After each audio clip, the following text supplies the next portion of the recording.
Every generation has its modern carpetbaggers, its adventurers, who gamble everything to stand head and shoulders above other men.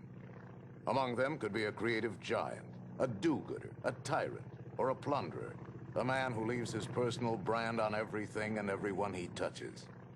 I guess in the past generation, it could have been someone like the fictional and fabulous Jonas Cord Jr. The best or the worst, depending on how much you imagined he might have hurt you, or how much you believed he helped you. The legend of Jonas spanned almost 2 decades, and it began that April morning in the 1920s, in the sky over the Nevada desert. There it is, Jonas! We hit it right on the nose!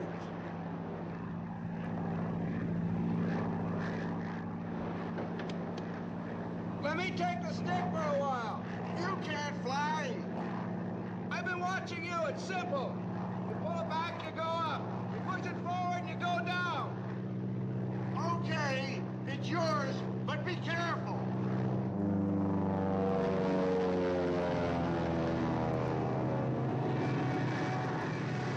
You're gonna kill us!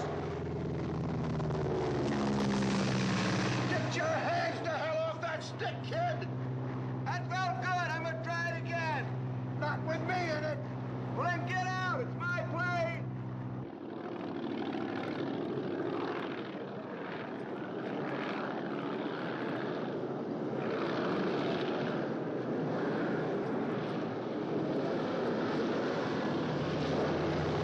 Look out! He's there! Look out!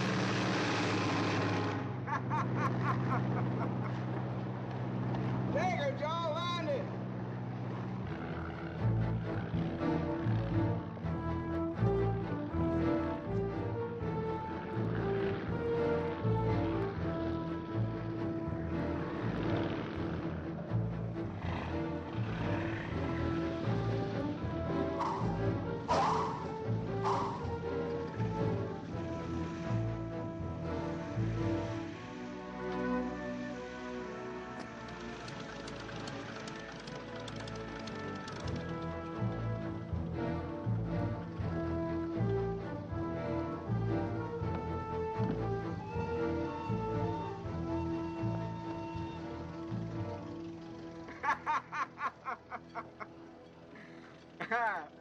Hey, Nevada, where's your horse? Still running from that dive you made. What the hell is that pilot trying to prove? Joe? He's a first-class flyer. He does have a tendency to get airsick. Somebody should take the plane away from him. It's not his, it's mine. Huh, you can't fly. I just did. I might have known it. All right, what'd the rig cost you? Nothing. I picked it up in an all-night poker game from an unlucky card player named Buzz Dalton. Now, he could fly this through a hole in a donut. You know, your father didn't like the way you handled it. My father didn't like the way God handled the creation. It scared the pinto beans out of every Mexican in the factory. Nevada, who told the old man about me and the girl?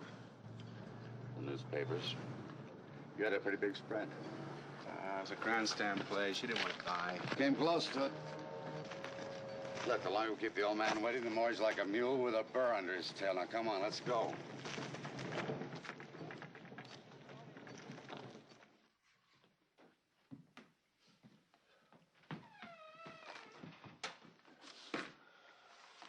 Another ounce ought to make it about 3 o'clock. Is that all you've got to say after ruining half a day's production with another one of your crazy stunts?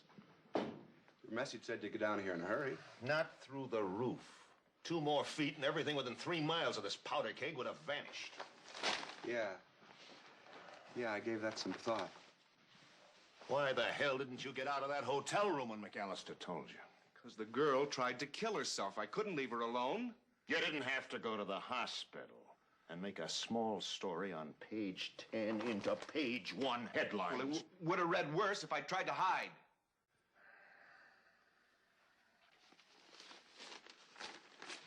Well, what did you do that made the girl want to take her life? Very ordinary thing. I told her there wouldn't be any wedding. And if you had any brains, you wouldn't... Brains? Right now, sitting in my conference room, there's a pair of vultures waiting to pick my pockets for $30,000, and they'll sue for breach of promise, and who knows what else. Tell them to go ahead. Watch the price drop. This is the fourth girl in a year that you've been in trouble with. You angry or jealous? Disgusted. A son with everything. Name, money, business. And he runs around like some homeless moron. Now, where do you think you're going? Back to Los Angeles. You don't need me to make up your mind. You're either going to pay him off or you're not. Besides, I got a date. What are you trying to prove? That you're a man? Well, a man is judged by what's in his head, not in his bed. You dried up, impotent old man. You ought to be glad somebody in this family still has what it takes.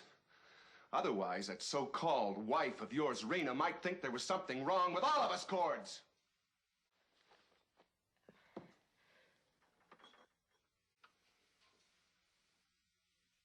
Jonah?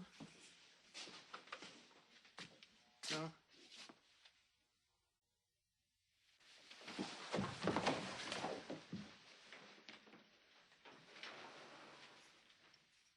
Age 48, survivors, wife Rena Marlowe Cord and Jonas Cord Jr. Cause of death, encephalic embolism.